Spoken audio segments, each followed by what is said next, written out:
So, good morning, everyone. This is our last session about Judaism and the vanguard of the future. As we're going to look today at the future of the future, which is what we're going to be looking at here throughout today of the questions of the past and the future. And we're going to look at a couple of Jewish texts in a couple of moments. But I want to start by asking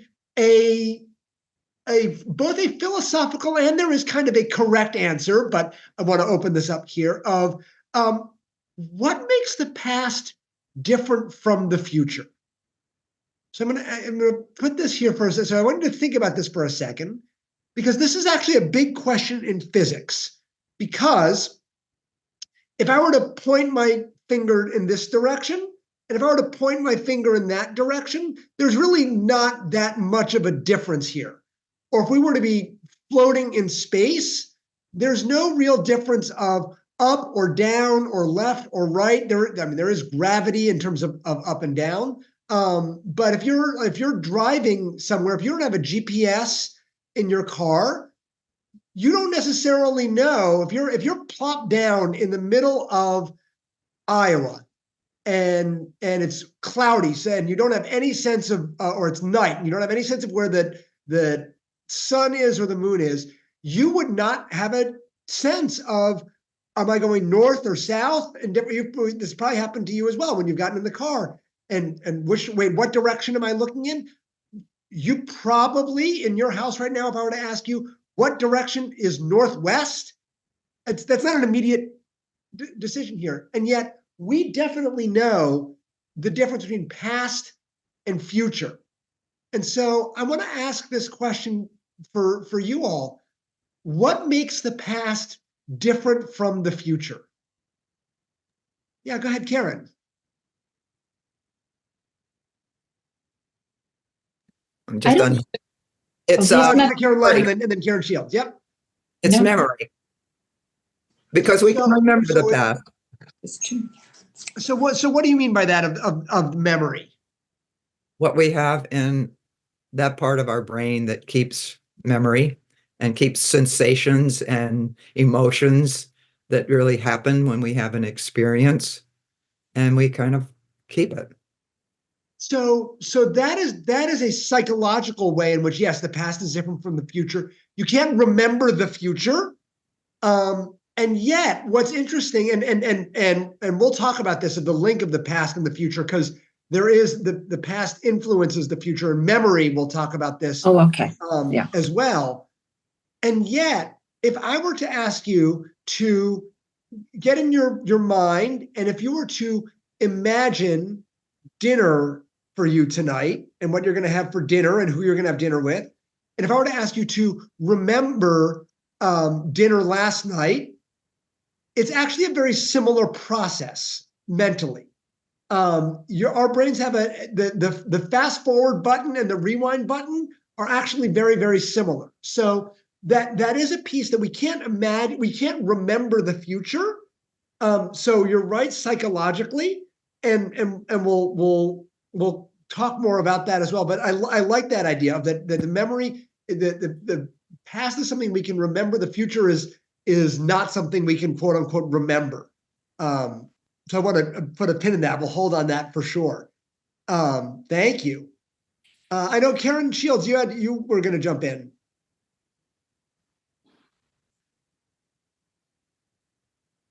She'll be right back. Oh, okay. All right. So we'll go with Sandra and then Judith and then Arlene. This may be related in some way to what Karen has said, but I was thinking about it. The past happened. In some idea, events were concrete, and the future is unknown. It hasn't happened yet. What will be unfolded? Now, of course, it happens in my head as memory too, but I think there's I'm feeling a difference. I mean, I'm feeling something, a refinement. But there is a difference between past and future. Like the past has happened, the future has not. That's definitely part of it. And yet there's also a difference of history versus memory.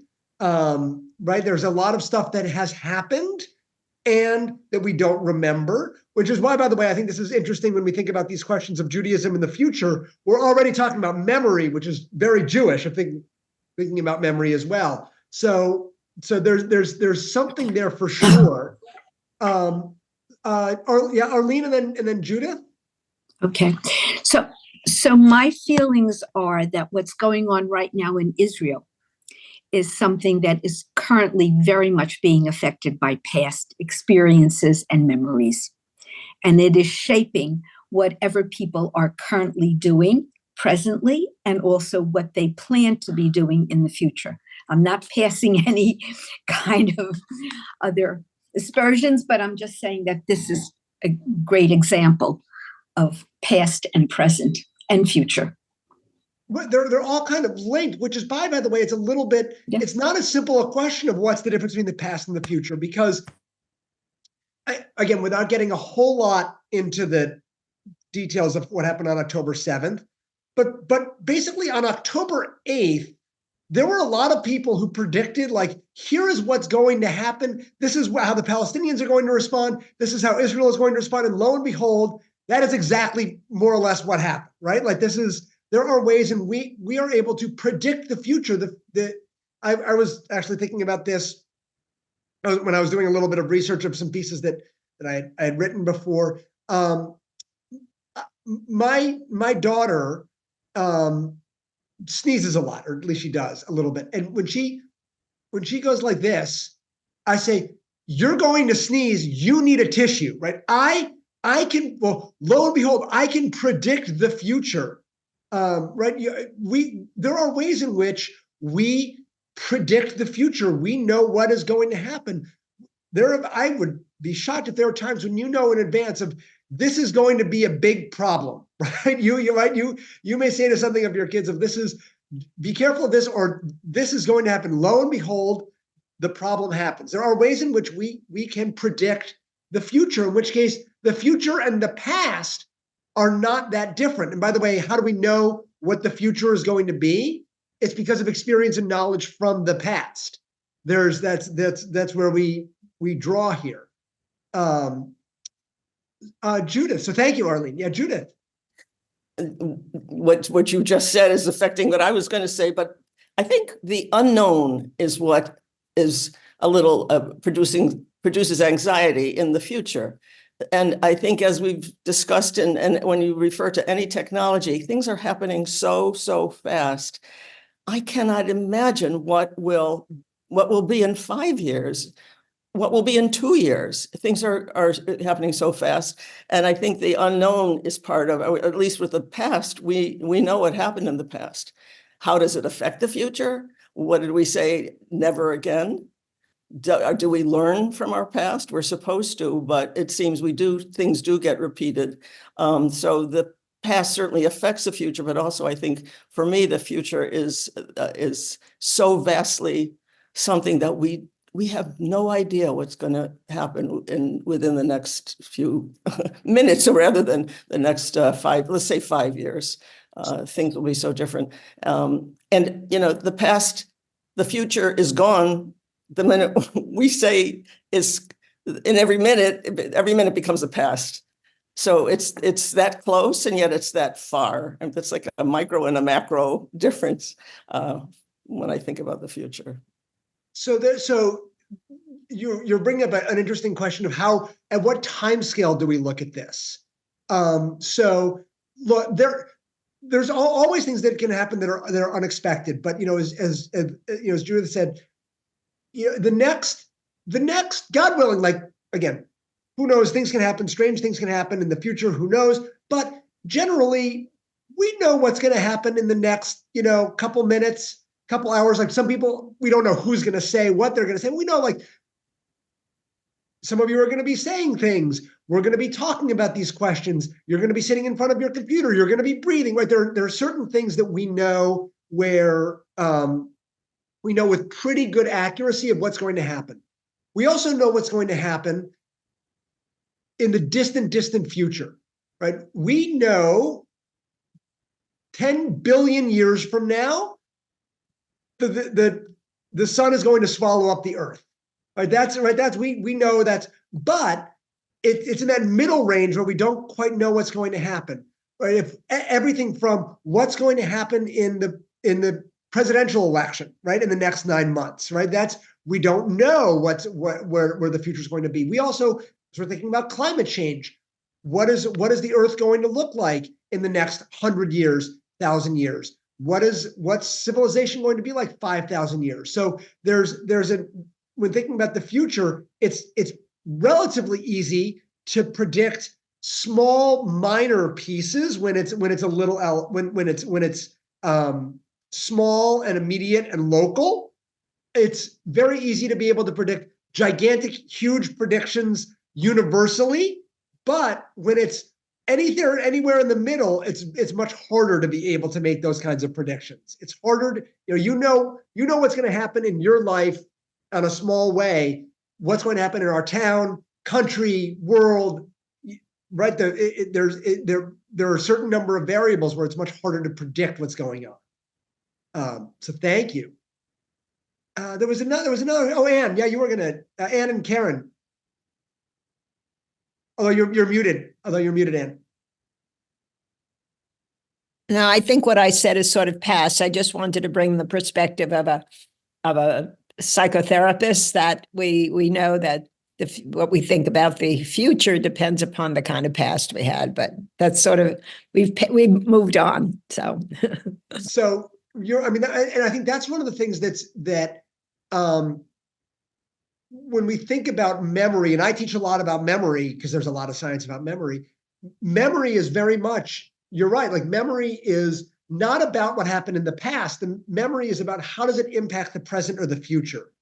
A lot of the goal of psychotherapy is not, the goal is to remember things without reliving them, right? There was a great show called West Wing where there was a post traumatic stress disorder. One of the characters was shot, and he said, "I want you to go through therapy so that you can remember the shooting without reliving it." And so a lot of psychotherapy is trying to be able to recontextualize and retell what happened in the past so that it is constructive for you in the present and the future. And by the way, memory is fallible, memory is fungible, memory is not always accurate. So, but again, it's trying to be able to predict what is going to happen next. So thank you. And Karen, you were going to jump in. I wasn't going to, but I will say something. Okay. Which is that I think that the present is all that we can actually understand and experience. And I think that, as you just said, the past is subject to storytelling. And so is the future. And I think while we're influenced by the stories we tell ourselves, that they are unreliable. And I think that the present is what we have. So I'm finding the similarity for you between the past and the present, and the past and the future. Right. I mean, that's a big part of this. So the timing of past, present, future, and there are philosophers who say only the present exists. There's a wonderful, you may have known a lot of people do meditation, and I don't even remember who wrote the book called Be Here Now. I found this to be enormously valuable of a meditation called Mindfulness-Based Stress Reduction Clinic. John Kabat-Zinn has done a lot of work on this, of being in the present, because the present is the only thing that exists right now. And yet the present is kind of the bridge between the past and the future. No one is actually given the most accurate, it's very subtle, but the most accurate description of what makes the future different from the past. And this is there is an answer in physics.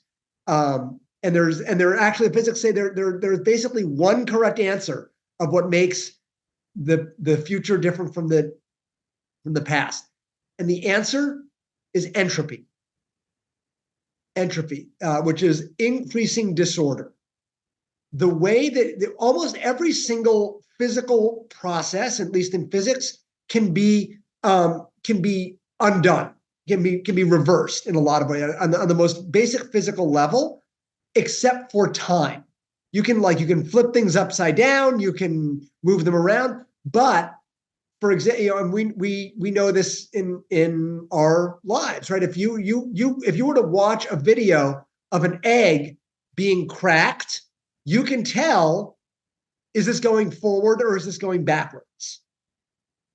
We know this. One of the reasons that we all age and our faces show on our age is because our bodies become for lack of a word, they kind of disintegrate, right? They become less harder to maintain, right? When there is that happens with our bodies here. You see this with anything that we are looking at of trying to clean your house, right? Your house is whatever it is. If you just had it cleaned, you will know, was it just clean or has it been a couple of days and is the laundry piling up? That is the way in which the universe works. The universe's natural tendency is to go to more disorder, more disintegration here. That is the difference of the past versus the future. And the question then becomes, both in terms of physics and in terms of Judaism, of if the universe's natural tendency is to go to chaos and disorder, how is there order? And I'll ask this question, right? This is if the universe's natural tendency is to turn into a gigantic, soup where it's just total chaos. How are we been able to create? How did the universe create stars, to create human beings? How do we, as we know that, for example, everything in terms of maintaining a societal order, tends to go towards chaos as well, as we're seeing in our political world as well. How do we correct for the chaos in this world? And that's not necessarily a theoretical question. I'm curious. I have my own thoughts on this, but what are if the future is generally going towards chaos, how do we correct for that? How do we fix that?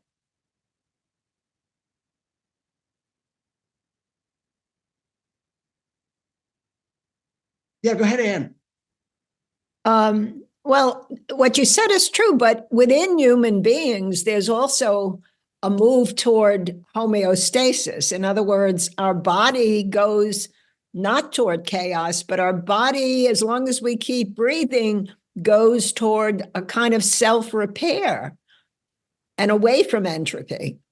So it goes back to homeostasis, yes, although there is always waste produced. Right. So there's always going to be a level of waste. There's always a level of nothing is ever going to be perfect in this kind of way. So the question is, yes, the body creates how does the homeostasis happen? Right. Well, we keep breathing and our body keeps our body keeps functioning, and that's as long as our body keeps functioning and we eat, we feed it and we bring in air, it does what it's supposed to do until it doesn't. You're really close here. So thank you. Yeah, you're feeding it and breathing. Right, that's feeding it is a huge part of this. Yeah, Sandra. Although you're muted. We do what we're doing in the present. We have to keep, well, that's whatever it is we're doing with that. Every minute that we act, we're clearing up a little bit of the disorder. But also the next second it's disorderly, like dust accumulating. You dust it, then falls again, but you have to keep the dusting. Right, you're both really, really close, right? So and Andy, you said you had feeding it, and as Sandra said, right, if the dust comes down, we have to be the ones who clear the dust, right? That's if we don't take, and this is where it comes in. The way that we correct for increasing entropy and more disorder is if we invest time and energy and effort, right? If that's when you were saying feeding it, right? It sounds a little bit simple and joking, but right, that's like food gives us the energy that we need to be able to do this. We need to invest time and energy and effort to be able to do what is happening. Right? If God forbid, although again, like this is what will happen to all of us. This is, when at some point, that's wherever that's going to be. All of us are going to be unable to physically do something, right? We'll be in a hospital bed, or so if we're sitting there and the dust is coming down, we are not going to be able to take that dust anymore, right? We're not going to be able to use our bodies. There will not be enough energy to be able to do what we need to do. That happens on a physical level, but it's also something on a psychological and political and religious level, right? There's I've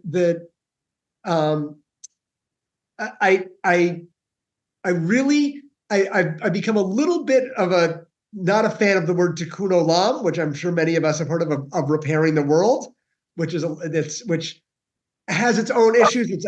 I'm sure that people, but tikkun olam, originally meant it means a repair of the world, which has as its implication that the world is broken, right? That's the now. Sometimes we take that to mean that other people are breaking the world and we need to fix it. I don't take it that way. I take it as the universe is naturally going to break. It is hard to maintain order. It is hard to maintain society. It is hard to maintain our community. It is hard to maintain our finances. It is hard to maintain our bodies. That's just the way the world works. We need to be able to invest energy to be able to look towards the future there. It does not imply necessarily that something is broken or that someone is at fault. It means that if we do not do something, the future at least the distant future, kind of as Judith was talking about, the distant future is going to become more chaotic unless we spend time and energy to correct for it. Yeah, Judith, go ahead. I'm just thinking that if we think more philosophically, what you're talking about, entropy, is a physical change. Yeah. But if you're religious, or if there's a faith that you have that's more mentally, your life is more philosophically important. You're thinking of the divine. Mm-hmm. You're thinking of your approach to life, to doing good, doing things that are associated with normally with faith, and with reaching levels that are higher than the mundane. Then you're not connecting to this physical entropy. It seems it's more of a divine, whatever. It's more philosophical. It's in the brain rather although I guess the brain goes into entropy too. But anyway, I think that's a different level of thinking about the future. There is both of those things, right? There is both the social world and the physical world. And there are, as with anything, there are more ways that things can go wrong than to go right. And I'll share. If I remember, I can send this here. There's a professor at Harvard University, Steven Pinker, who's written a lot of books called Enlightenment Now, and talks about that we always ask this question, why is there war, right? Why do people fight? Why is there war? And he said, that's not the right question. The right question is, why is there peace? Tens of thousands of years ago, even in the time of the Torah, for most people, the way in which people were fighting over resources, and what was the easiest way to get resources was to take it. That's also how often how animals are able to create different ways of getting what they need as resources. It is quite incredible that societally we have created an order in which the way in which people get their resources is not by physically taking them, but that also requires a lot of time and energy and effort here as well. Those are things that exist because we agree that they exist. He also talks about, and I actually wrote this for a little bit of a High Holy Day sermon.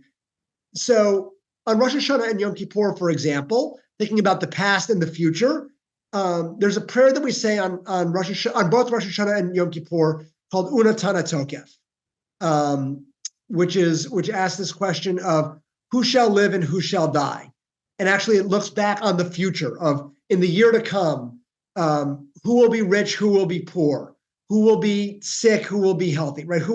And then a list of all these different ways in which people are dying. And right, people know this text at least a little bit here as well. So 20 years ago, when I was a rabbinical student in Sandusky, Ohio, I was reading the English of it, and one of the lines in there was, "Who by strangling, who by stoning," was one of the people, and a 12-year-old turned to his mother in a snarky way and said, "Yep, that's how I'm gonna die," because we sort of laughed, and this was even 2003. Nobody is dying by stoning. Why do we not strangle people or stone people? 1,000 years ago, that was something that was actually real. That was a concern. Who by wild beast? That was something that was concerning. We societally have created, and these are not just, there have been physical elements, but also societal elements of, we have said that generally, for a lot of places, capital punishment is not allowed. And even if it is, there is a striving to be able to create it more humane. We can have a whole discussion of is that as well. Another example from Unatana Tokef, again, this was 1,000 years ago. Strangling, who by fire, who by water. If you think about this, 1,000 years ago, a flood or drowning, that was a serious concern, right? That was something that happened here. If there is a fire in Scarsdale, that is going to be news, right? If a building burns down, that is now newsworthy. 1,000 years ago, that's not newsworthy. Why is that? Some of those are because there's been fire education, but also there have been technological advances as well. The future, at least, and this is my hope at least, right? If you think about from the past to the present, on a larger time scale, the world is better now than it ever has been. At least if you think about it in terms of a longer period. Barack Obama had said this a few years ago. If you did not know, if you were to be born and you did not know what time in history you would have been born between 10,000 BCE and today, you would choose today. Right? You might choose like 2015. You might choose in here, but you're not going to choose 1,000 BCE. You're not going to choose 200 BCE. You're not going to choose even 1800. Why? Because our world is better both technologically and socially here.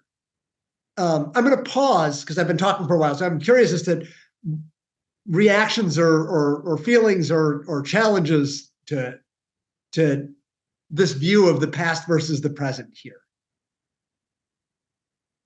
Yeah, go ahead, Anne. Yeah, I mean, when you asked that question, I said, "Oh, that's interesting," and I agree with you. I would choose to be born now, but I actually would choose to be born in the year that I was born and not today, which is an interesting thing. So I guess I'm saying I'm worried about the future.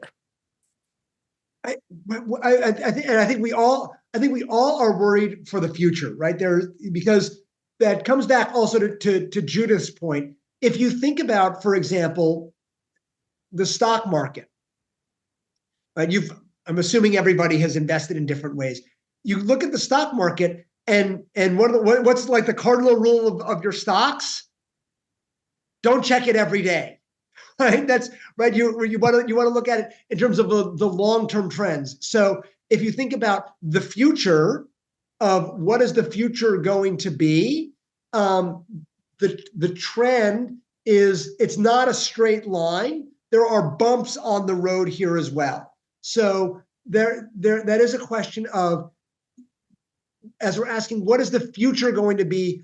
Well, what is the future going to be in 10 years? That's a different question than what is the future going to look like 100 years from now, 1,000 years from now, 100,000 years from now. And I think that is a question of like, are we worried about the future? Should we be worried about the future? And the truth is, everyone has always been worried about the future. I want to respond to that in a second, but I want to get Karen. So thank you, Anne. That's a great point. Yeah, Karen. I think a lot of us, it's safe to say, are worried about the near future. In other words, it's not like watching water wear down rock, and it's going to take 1,000 years for us to see the Grand Canyon. This is the future of in months or in a year, and I'm talking about all the political and the battlegrounds. So it's a very imminent future. It feels. I don't know if it's always felt that way. That's, as you say, people always worry about the future. But do we have a shorter range in which we're looking than others? What do you think? Yeah. So I think that's a great question, and it's hard to know because it comes to something that you say that a few of you have said, which is that we exist only in the present. We know only this moment right here, right now. If you think, for example, back in 2004, 2008, of any kind of presidential election, almost every presidential election for at least most of my voting life, how many times did it feel like this is a critical election, and if we don't vote for this person, the country is going to end, and been told this is the most important election of our lifetime? That was I think you've been told that how many different times here as well. And then looking back on kind of the halcyon days of, boy, wasn't it wonderful back in 2004? Everyone arguing back and forth about or the 2000 election or the 1972 election, or I'm younger than many of you, but that. I was not alive during the 1968 presidential election or the 72 election, but I know that those felt like massive, huge elections. And probably, if you were alive now, you'd probably look back and say, well, that was actually quite quaint. Like, it felt really critical right now. And boy, like in retrospect, it was that's what everyone was worried about. And there are other ways in which we see there are more subtle changes that we don't recognize where there have been changes over the last 40, 50 years that have played out over this time. And so what's challenging about the future is that it is a linear, it moves linearly. There's a beginning, the present, and the future, and we move through it, and we can't change the past. So we're living in this world where there is a constant anxiety about the future, and yet there has always been a constant anxiety about the future. And it's hard, and it is This is the thing, is that it's hard to know how much to actually be worried.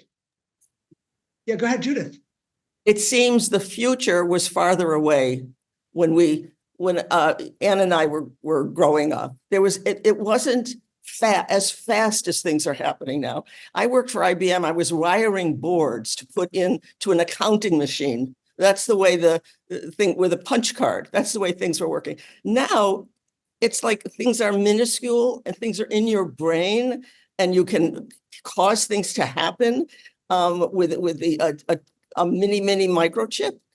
And to me, the future, I'm thinking of my grandchildren in 10 years. We cannot imagine what the world will be like. And the whole idea of the social media, where there are so many things that are happening worldwide because of instantaneous communication. And people are, they hear the words that are repeated and repeated and repeated, and they believe. So for me, the future is, where the hell are we going from here? And it's fast. Whatever is happening is quick. In 1960, it took time to get to 70. In 1924, what's going to happen between 24 and 34, I can't imagine. So the future is scary to me. and quick. Yeah, yes, and I think some of that is our age, and whatever age that as we get older, each year is a smaller percentage of our life. So when you're 1 year old, that is 100% of your life. When you're 2, that's now half of your life. When you turn 3, that's only a third of your life. As you get older, like each year, so some of that is psychologically how fast things go. But I think there are ways in which technology is actually not accelerating any faster than it was. There are elements in which, like the rise of the internet, rise of social media, rise of the smartphone, that has actually changed things. But if you think about, I don't know about you, if you've noticed this, if your computers or your phones, there were like my computer, I would get a new computer about every 2 or 3 years at about the same price. The computing power would grow significantly. I have actually not bought a new computer in the last 6 or 7 years. The computing power has not changed. Or how many of you have one of the newer iPhones, of the iPhone 13 or 14 or 15, if you have one of the newer ones? If you think about it, there was a much bigger difference of an iPhone 3 to an iPhone 6 than it is of the iPhone. I have my iPhone 11 and there's an iPhone 15, and there's not that much of a difference between them. So we feel like psychologically, oh my God, everything is changing so fast. We're actually now in a little bit of a plateau of trying to think through of where things are. And as you're thinking about implanting our brains, or virtual reality, or artificial intelligence, those are ways in which things are changing. But I'm not seeing. A year ago, artificial intelligence and ChatGPT is what everyone was talking about and how scared everyone was. And now people are like, there's still conversations about AI, but it's not what people are worried about, right? So it's always a little hard to know what is going to be the challenge of the future. And in a second, I want to look at a couple of texts, but I want to know if there are other thoughts or questions that people are grappling with here.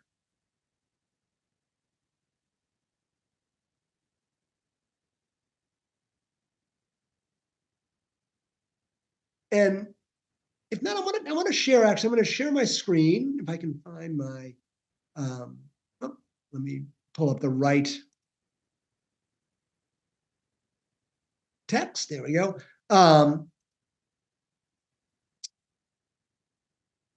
So this is a very well-known text, or you'll hear the end of this from Zechariah, who is a prophet. That's one of the things that actually Judaism talks much about, is different from other Eastern religions. So a lot like Buddhism and Hinduism, time is cyclical. Judaism has a linear element to it, right? There's a beginning, and the prophets talk about the future.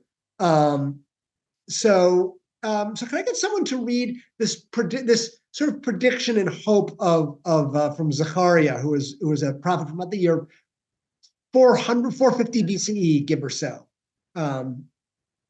Whoever is willing to unmute and read for a little bit. Okay, I'll do it. Okay, terrific. Thank you. Zechariah 14, 4-9, verse 4. On that day, God's feet will stand on the Mount of Olives near Jerusalem on the east, and the Mount of Olives shall split across from east to west, and one part of the mount shall shift to the north, and the other to the south, a huge gorge. And the valley in the hills shall be stopped up, for the valley of the hills shall reach only to Azal. It shall be stopped up as it was stopped up as a result of the earthquake in the days of King Uzziah of Judah. And Adonai my God with all the holy beings will come to you. In that day there shall be neither sunlight nor cold moonlight, but there shall be a continuous day, only God knows when, of neither day nor night, and there shall be light at eventide. In that day, fresh water shall flow from Jerusalem, part of it to the eastern sea, and part to the western sea, throughout the summer and winter. And God shall be sovereign over all the earth. In that day, there shall be one God with one name. And this is, by the way, at the end of Aleinu, if you know, in the prayer where they go, V'ne'emar, which means, as it is said, V'haya Adonai lamelech al kol haaretz, hayom hahu, bayom hahu, yihye Adonai echad, u'shemo echad. So it is a vision of the future, of on that day. It is not on this day, by the way. Hayom hazeh, that often comes up of like, on this day I will say this. Zechariah is saying at that day this will happen. So what is Zechariah's vision of the future here?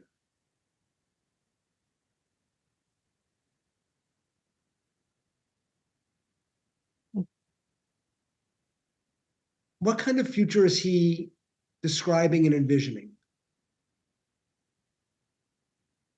One continuous day. One continuous day, which is that is neither day nor night, but I love this, of light at eventide. And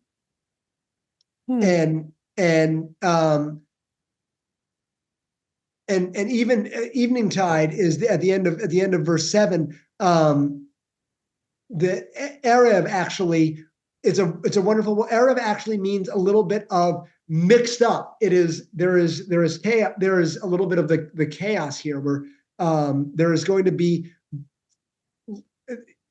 that the idea of evening is that it's not exactly night, but it is a mix of those two here as well. Diane, yeah, go ahead. This is apocalyptic. The earth is going to move. There's going to be a big blockage. You won't be able to pass through from one side to the other. The day and night is going to be obliterated. The whole thing is it's going to change your whole being, your whole sense of where you are and what you are, and apocalyptic is the only word I can use to describe this. Yeah, and that is very much of how I think I would describe it as well. Of where the physical world is going to change, but again, of like only God knows when. I'm going to share a little bit of an interpretation of what this means, of a little bit more metaphorical. But yes, it is viewed as like that God is going to change everything here, and the physics as well. Yeah, Dave. It sort of seems contradictory to me. It's on that day God shall be sovereign over all the earth. I thought already he was sovereign over all the earth. And on that day there should be one God with one name. I thought there was already one God with one name. We're a monotheistic religion. So when does more than one become one? Right. So this is one of the things of where we think about the question of the past and the future, and in Judaism of how much of our texts are aspirational, how much of it is it prescriptive versus descriptive? Because so much of the Hebrew Bible, particularly after the Exodus, the Israelites worship other gods. They become polytheistic, and there's like, well, this is we should worship God. There's one God, and the number of times, and we will be partners with God, and yet how many times is there backsliding? It is a little bit of apocalyptic, but it is a hope. It is a hope that on some day that not only is there going to be God, but people will recognize God. There in that day, people will. There's another text in the prophets where it says from Isaiah, where it says, "You are my witnesses, and I am the Lord. I am God," which the rabbis take to mean that if we are not God's witnesses, then God would not be God. You may have seen this at the U.S. Holocaust Memorial Museum. There's a line that says, "You are my witnesses," says Isaiah. This is this question of we can explore this 100 million years from now, assuming, or 100 billion years from now, however many billions of years from now, the sun swallows up the earth. Will God still be God? Right? When we think about the future, we tend to think about the immediate and maybe medium term. We don't think so much about the distant future. And here it is saying God is eternal. God is going to be forever. And yet here at this point, it is not a description. It is a hope. It's an aspiration.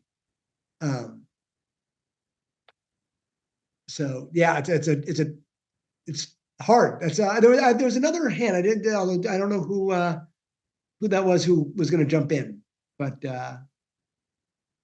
I want to ask okay. you a question. Sure. I was struck by the verse 9.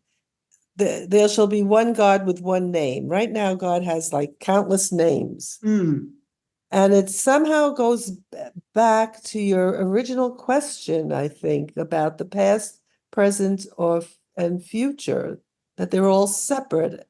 And then maybe this one God with one name, somehow we're all in the eternal present and presence of God. I don't know if that adds anything to it. That's an interesting. I hadn't thought of that.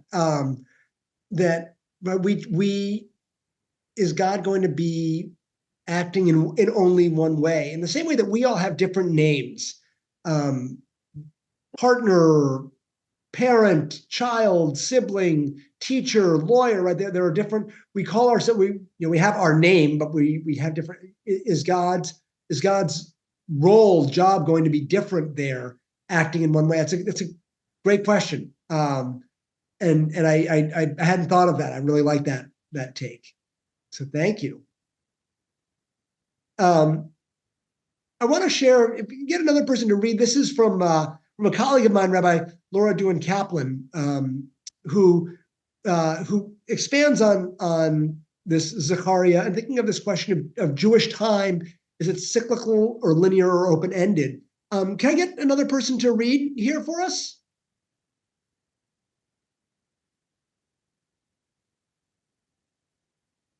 Okay, go ahead. Who's going to read? Yeah. As the prophet Zechariah describes the restoration, he predicts, on that day, the Mount of Olives will split in half along its east-west axis. Half the mountain will move north and half will move south. On that day, living waters will flow from Jerusalem, half toward the Mediterranean Sea, half toward the Dead Sea, in the rainy winter and in the dry summer. Land and water shifting. How shall I interpret the image? I experiment, play with the symbolism. Let's say land is safe, stable, solid. Water is flowing, changeable, unpredictable. Then I read the stories, reading land and water as codes for stability and flow. At creation, God sets an open-ended world in motion. God fills the world with prototype plants and animals. They scatter seeds, reproduce, and start the wind. Evolving genetic lottery. I wrote that. I read that incorrectly. And start the wild, evolving genetic lottery. How does God start? With a thread of stability amidst the change.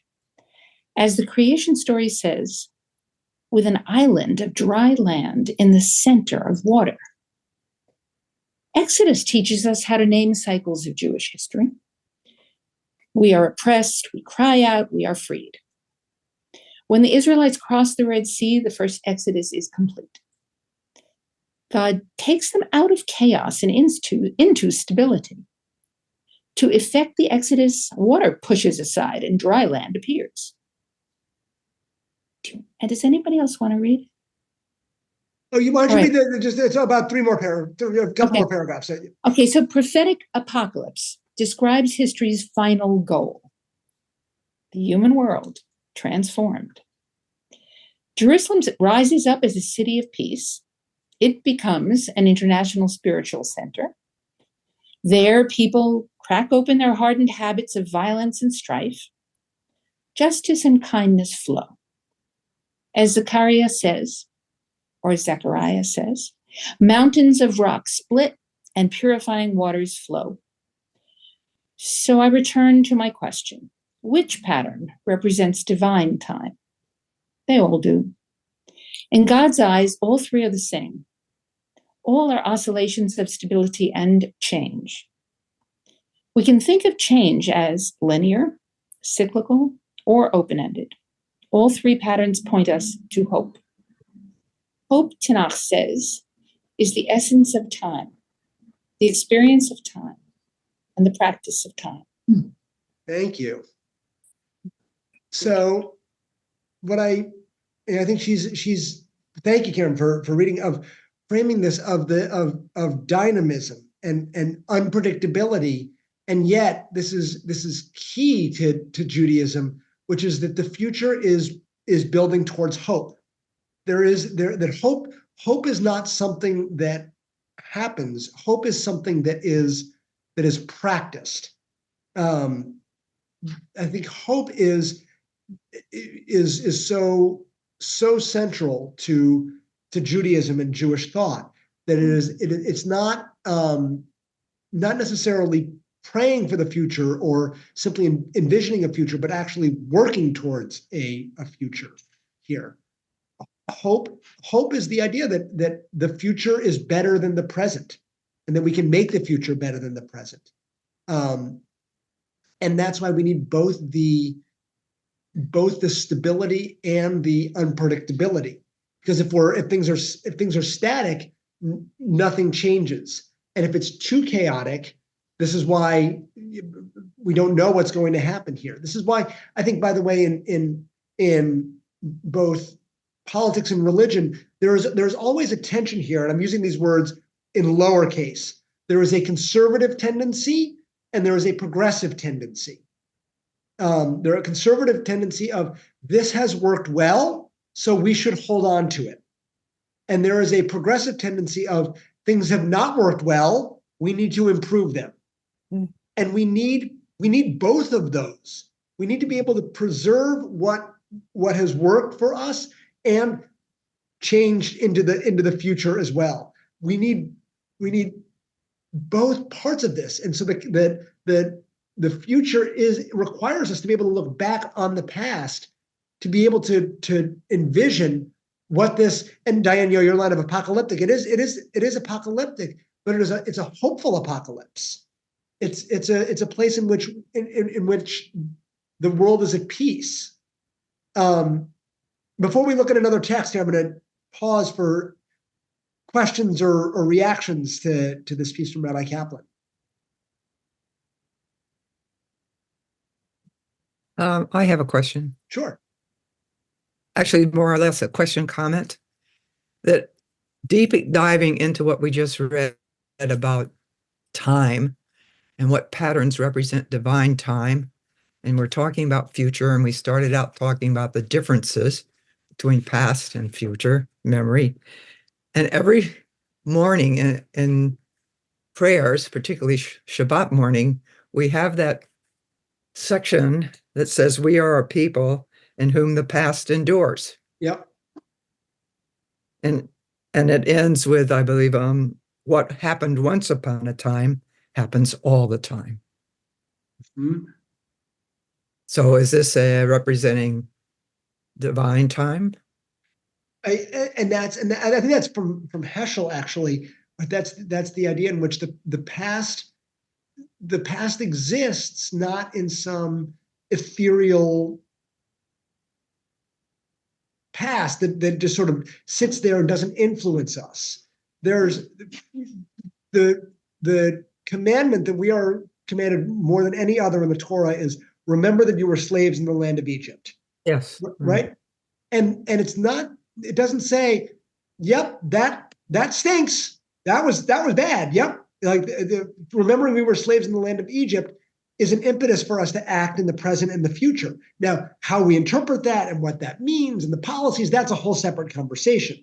But the idea is that there is a trajectory of history in Judaism, that we look back on the past. There are, and this is, Heschel talks about this as well, which is that science, at least, I mean, this is much of science is designed to be replicable.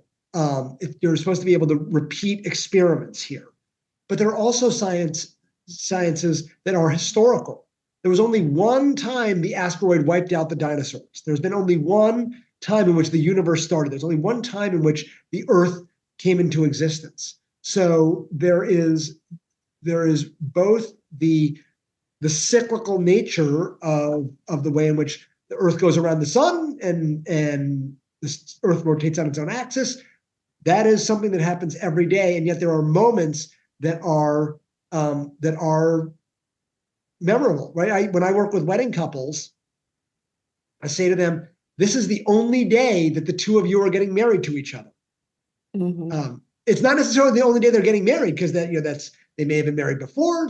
Again, who knows what's going to happen in the future? But like that moment that exists, that moment is going to endure forever, or at least for as long as the couples continue to live on. Yeah, Mara, go ahead. Thank you, Karen. So isn't it kind of a basic tenet of almost all religions to help people deal with the unknown and the future? It's not just Judaism, it's all the religions. Right. I think that is the biggest religion exists in my mind, and I'm not the only one who thinks about this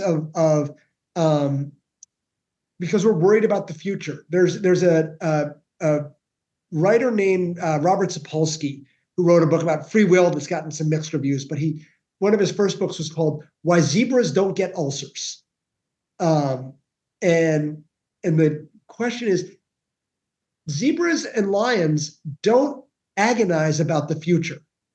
They're either going to eat, or they're going to get eaten. They're going to survive, or they're going to die.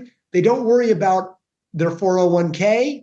They don't worry about are their kids going to get into the right schools. Right? They're worried about protecting their kids. But religion exists to be able to deal with the uncertainty of life, and particularly, I think most particularly the uncertainty of death. I think more, that is something that we grapple with. That we exist on this earth for only a short period of time, and we want it to matter. We want to influence the world. And so I think you're right of trying to both manage and look towards what is tomorrow going to look like. And Judaism and Christianity and different religious traditions have different ways of looking at it. But yeah, I think you're right. I think every religious tradition is trying to be able to manage uncertainty. And that's why the future is so scary, because we don't know what's going to happen. I mean, that's exactly right. Sandra, you had unmuted. No, thank you. So I want to, thinking about this question of hope, this was something that the Reform movement, every so often, as you may know, sends out different statements. And this was what they call the secondary perspective in 1976. It was adopted in San Francisco. Can I get someone to be able to read about the hope, our Jewish obligation?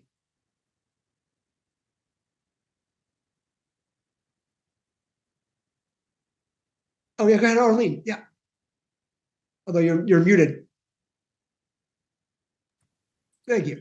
All right, hope, our Jewish obligation. Previous generations of Reformed Jews had unbound confidence in humanity's potential for good. We have lived through terrible tragedy and been compelled to reappropriate our tradition's realism about the human capacity for evil. Yet our people has always refused to despair. The survivors of the Holocaust, being granted life, seized it, nurtured it, and rising above catastrophe, showed humankind that the human spirit is indomitable.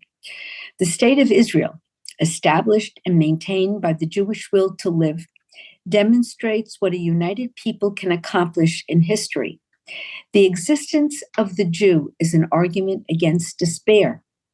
Jewish survival is warrant for human hope. We remain God's witness that history is not meaningless. We affirm that with God's help, people are not powerless to affect their destiny. We dedicate ourselves, as did the generations of Jews who went before us, to work and wait for that day when they shall not hurt or destroy in all my holy mountain, for the earth shall be full of the knowledge of the Lord as the waters cover the sea.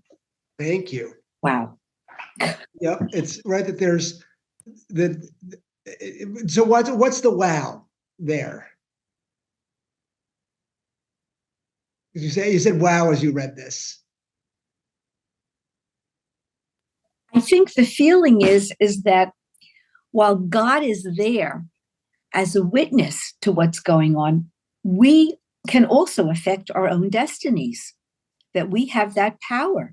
Mm-hmm. And if we dedicate ourselves and we try to aim for positive things in the world, that we have a chance to have some of that succeed. Right. And thinking about what the time scale is as well, right?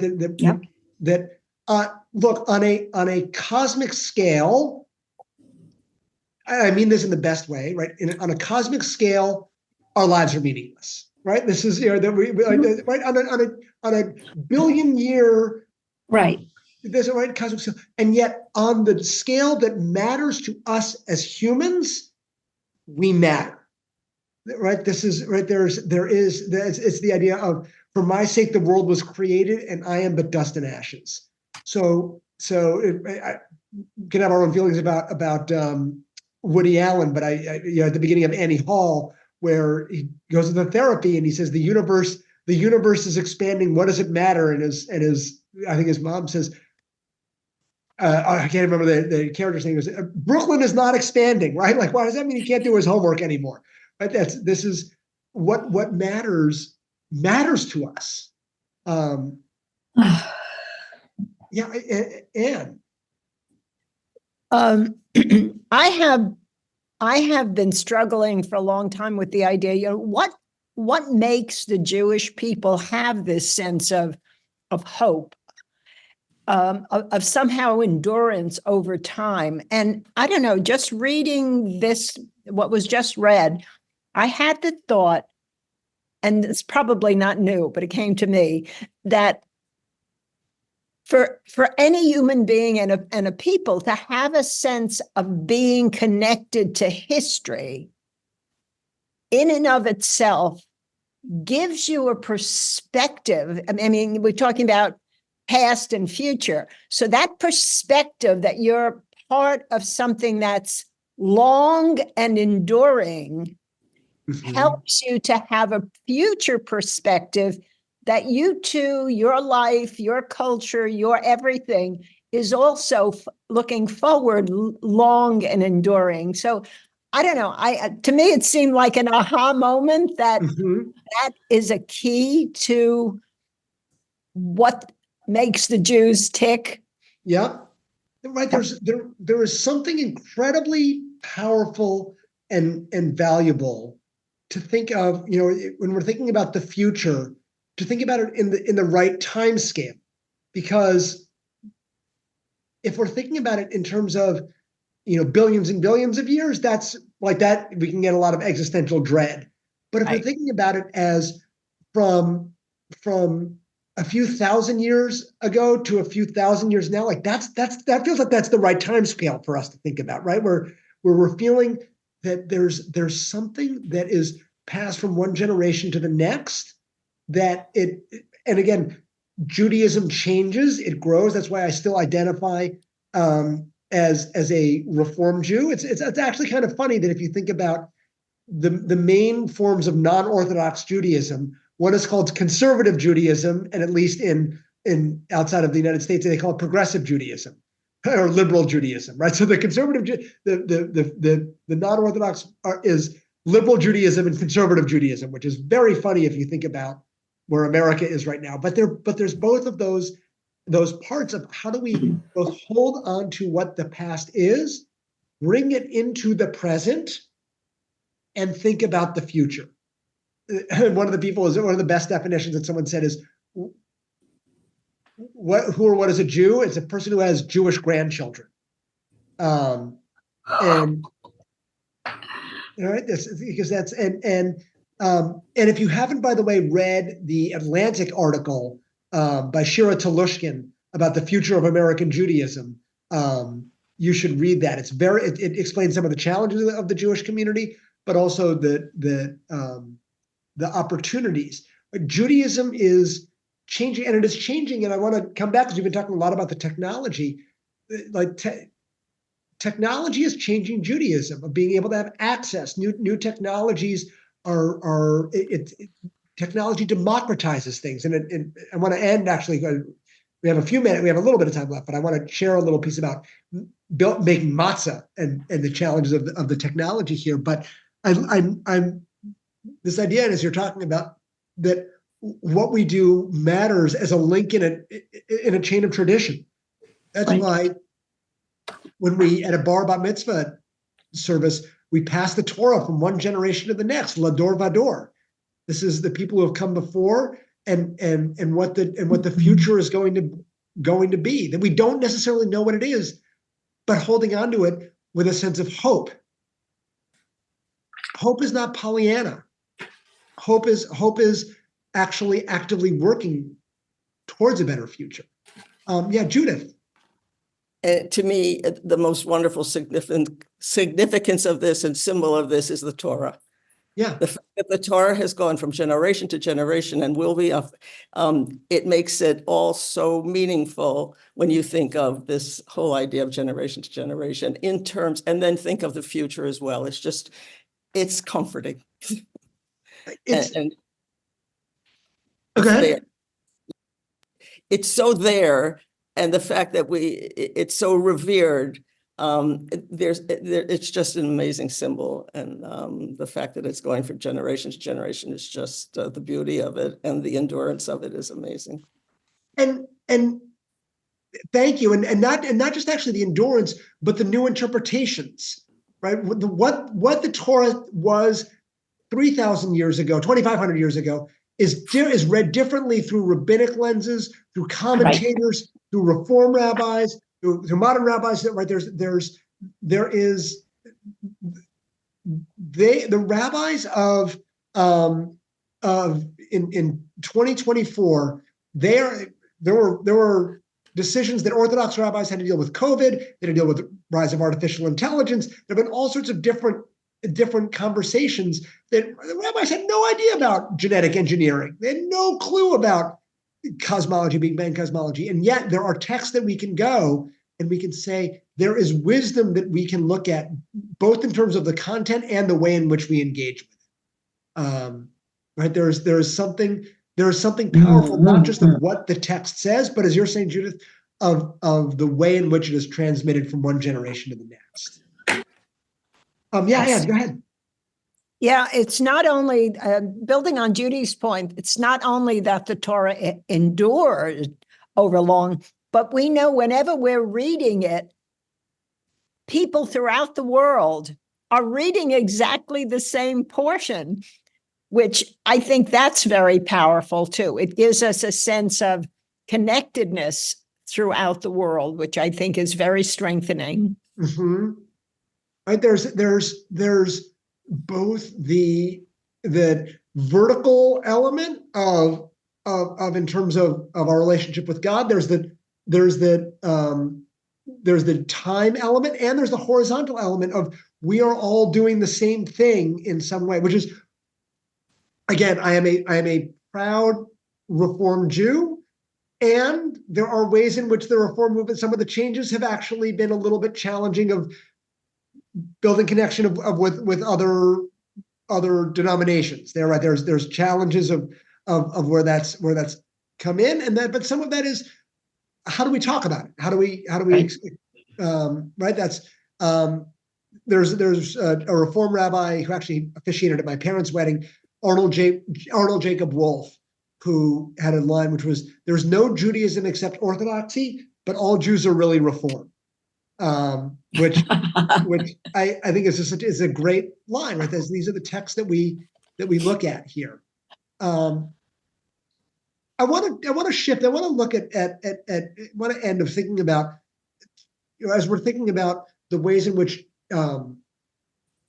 technology is changing who we are and how we envision the future. This is a friend of mine. He's actually we're going to be putting out a podcast called Belief in the Future, about Judaism in the future. This was a piece he wrote about a year ago, linking to artificial intelligence, believe it or not, about matzah making. So can I get someone to read here from something that's in the last few months? Okay. In the last few months, the world has been dazzled by an astonishing sequence of AI systems capable of performing all kinds of difficult tasks: writing code, composing poetry, generating artwork, passing exams, with a level of competence that rivals or exceeds what humans can do.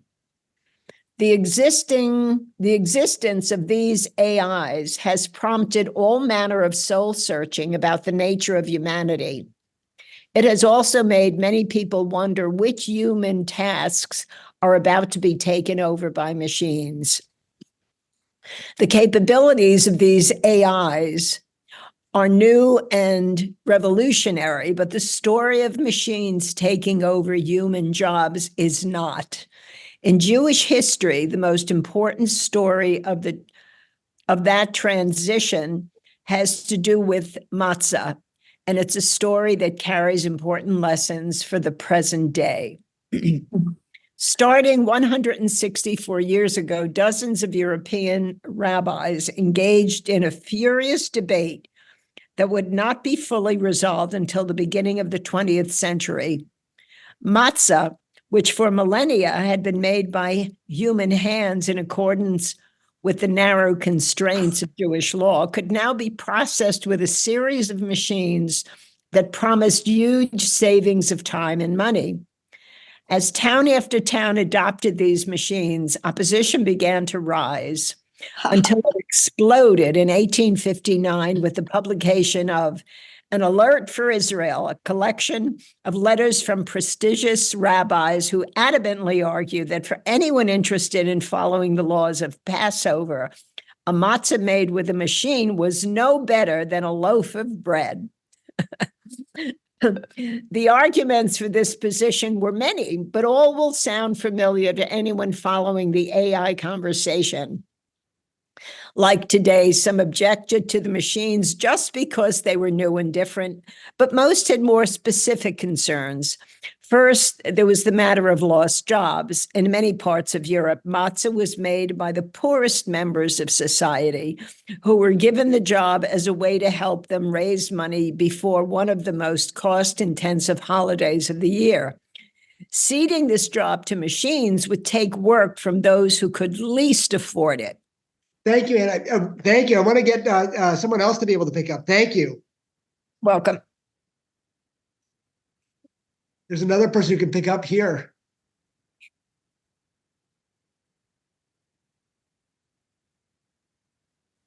Okay, I'll read. Thanks. Beyond economics, there was a concern that the machines were just as reliable as people. Just weren't as reliable. Weren't as reliable, excuse me. Don't have my glasses. Especially given the rules around matzah making outlined in Jewish law.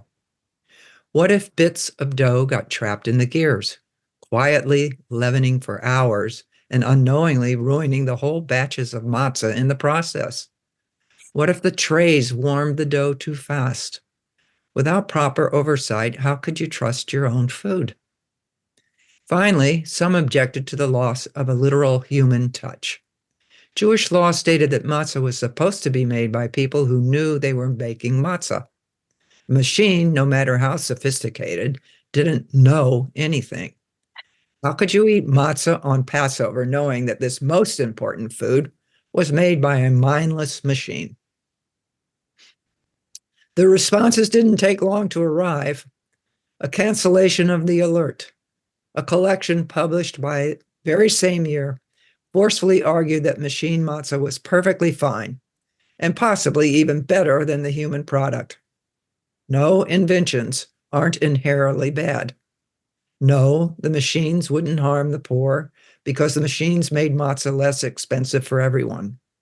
No, the machines weren't prone to error, and they certainly weren't more error-prone than lazy, careless humans. No, the machines didn't know what they were doing, but the people who built them did, and wasn't that enough?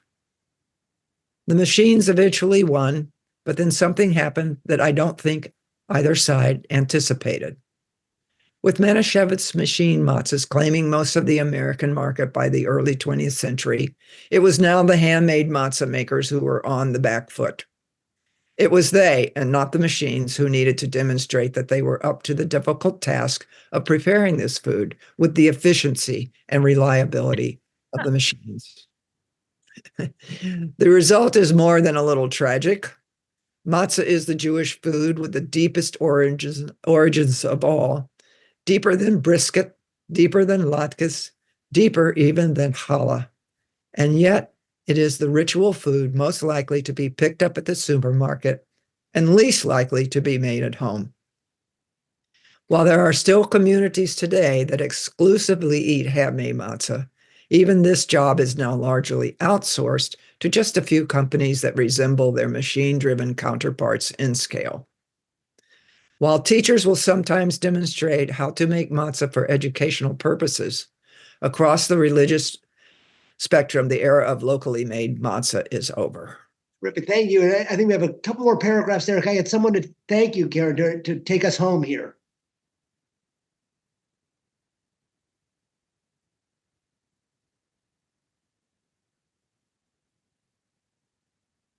Okay, I'll jump in. Thank you. Despite the fact that it's hard to imagine a simpler baked good, matzah is just flour and water, and it's literally illegal to spend more than 18 minutes making it. Its production is treated as though it is only slightly less complicated than constructing a jet engine, and people are worried about shortages as though matzah were a natural resource or an advanced microchip. The transition has been so complete that we barely remember there was a transition at all. Did rabbis pushing for machine matzah know this was going to happen? Almost certainly not. The economic impact of machine labor is relatively easy to predict, but the psychological and cultural effects are a lot harder. There was probably no way of knowing how machines could change the way we thought about matzah in the long run. But today it's clear that automating this ancient task has changed our relationship to Passover central food. And because the change has resulted in a lot of alienation from matzah production, I'm not so sure it was a change for the better. Making matzah locally could have been a way to feel connected to the ancient Israelites who left Egypt so fast they didn't have time to make anything else. Instead of emulating this ad hoc food, we optimized it for cost and efficiency. In the process, turning matzah into just another specialty cracker on the grocery store shelf. Was that really worth it? It's probably a bit much to say that OpenAI is just a modern Manischewitz, but the parallels between the debate about machine-generated matzah and the present debate about machine-generated everything are useful for considering how short-term policy choices around AI won't necessarily capture all of the technology's long-term effects on how human beings want to spend their time. When we relinquish an activity to an AI for economic reasons, we may eventually come to believe that humans are no longer qualified to task at all.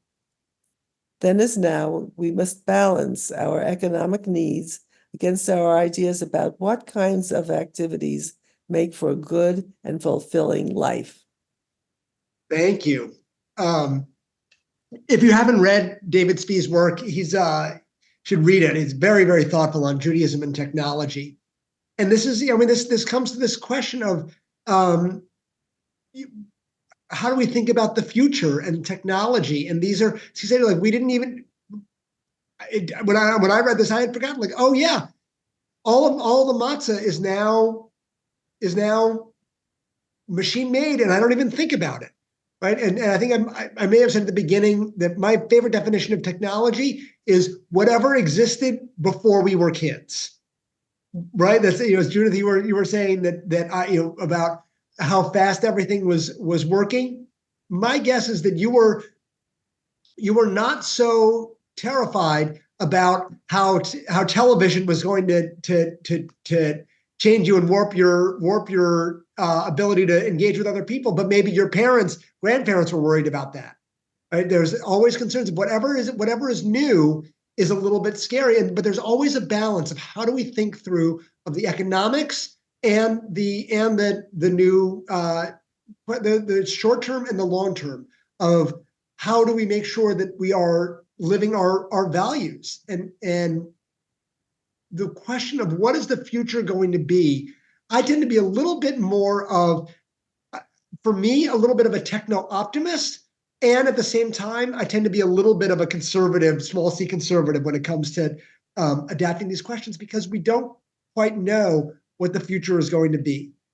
There's a book I highly recommend from Kevin Kelly called What Technology Wants. Again, maybe it's already 10, maybe even 15 years old. And what he talks about is the Amish and their use of technology. And we sort of laugh of like, are the Amish using technology? Like, we sort of think of that, but think about it, like, right, they make chairs, there's lots of technology. The truth is that the Amish community will use technology after it's been in use for 70 years. That's when they know what the societal and human impact are going to be. I don't necessarily think we need to go in that direction, but we should not be jumping forward, and at the same time, we can't be shying away. I want to get Ann and Alan, and then we're going to come towards a close here. Yeah. Yeah, I think the point that he makes at the end of that is really important, that yes, it's proven, matzah's proven to be very good this way, but what have we lost? We've lost the sense of history. We've lost the sense of a human experience of experiencing the process, experiencing the feeling of what it must have been like to be an Israelite leaving Egypt. We've lost that. And I think like even furniture, I have a couple of antiques at home. I know those were made by hand. I look at them and there's a different feeling than I look at other things. And, I think with AI, something as simple as our digital watches as compared to the face watch, our kids don't have a sense of time moving. It just changes, but we've lost the process. And I think that this changes our experience of being human beings in some way. And that maybe is inevitable, but it's going to happen. And I think there's going to be corrections back and forth of, right. If you think about, for example, one of the best-selling ways of getting music right now are LPs, right? Which is because of the physicality of it, right? There are ways in which I think that we're going to be going back and forth and back and forth. And again, one of the things about the future is that we don't know what's going to happen. But you're going to the core question of what does it mean to be human? That's exactly what the challenge is. Yeah. Alan, yeah, go ahead. Yeah, technology certainly can enhance our lives, but a large part of me is very pessimistic about technology. I once was invited to a Passover Seder on Park Avenue, if you can imagine what that was like. So as a gift, I brought shmura matzah. And we started the Seder, and I said to the hostess, "Where's the box of shmura matzah that I brought? You ready for this?" She said, "It was burnt, so I threw it out." Oh my God. So that tells you. Right. And I think this is why the questions of the technology are so fascinating and challenging, and why I was excited to be able to share this class, and thank you for spending this time with all of us here and thinking through these questions. But looking at where the human touch comes in, where what do we recognize and what do we understand, and I think that as we all have various feelings about technology, but technology is inevitable. Some sort of technology is going to be inevitable. And yet I think there is value in which having, for lack of a better word, friction, that being able to pause a little bit, whether that's artificial intelligence, whether that's genetic engineering, whether that's trying to colonize Mars, whether that's, whatever the technological element is, there is value in Judaism being inherently small c conservative. As a few of you were saying, that what's so valuable and beautiful about Judaism is that it has this tradition of thousands of years old, and it can inform what the future is going to be. And yet Judaism is inherently a hopeful religion. I think it's from Rabbi Israel Salanter, who said, if you're not better tomorrow than you were today, what do you need tomorrow for? And I think that's a lot of that is, how do we not only make our lives simpler, but also how do we make our lives better? And that's both in terms of the economics and the comfort, because that's a lot of what technology, but also how do we make sure that we create a more just world as well? So with that, I want to thank you all for taking the time to be able to talk through.